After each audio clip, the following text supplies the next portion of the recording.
Благодарам, председателе. Почитувана колешке Силјановска Давкова, ќе започнам со последната реченица во вашиот говор.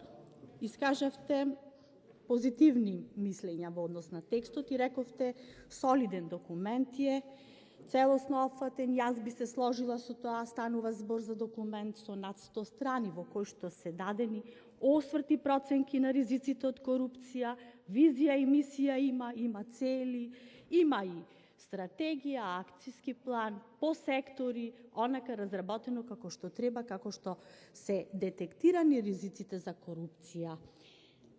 Самиот факт, почитувана колешке, што прв пат во собранието се донесува еден ваков документ, покажува на тоа дека климата на работење, вклучувајќи ја и климата во самото собрание, на извршната власт, на институциите, меѓутоа и начинот на кој што беше избрана Државната комисија за спречување на корупција, се веќе поволни за да може да веруваме дека она што е во оваа 5-годишна стратегија и ќе најде светлост на денот.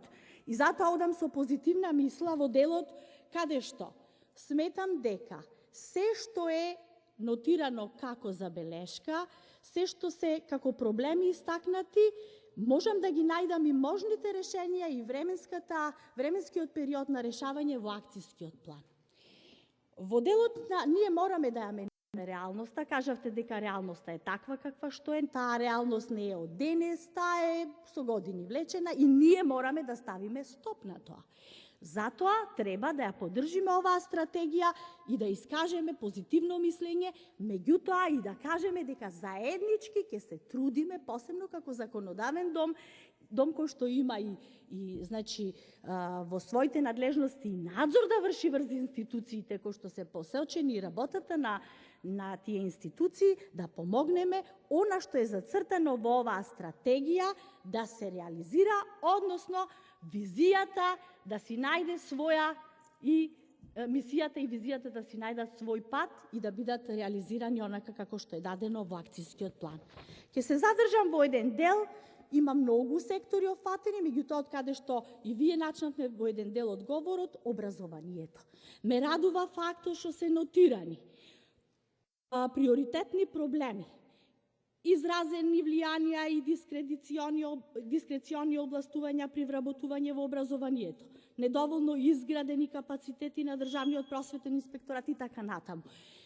Има и акцијски план со кој што се кажува, а ние како парламент треба да помогнеме со носење на закони. Еве во сега ни иде законот за измени на наставници, само да довршам, и стручни соработници во основното и средното образование, каде што се дефинира и се укинува она привремено вработување. На трајни места да се вработуваат со неопределено време. Како никој не би можел да посогне врз на...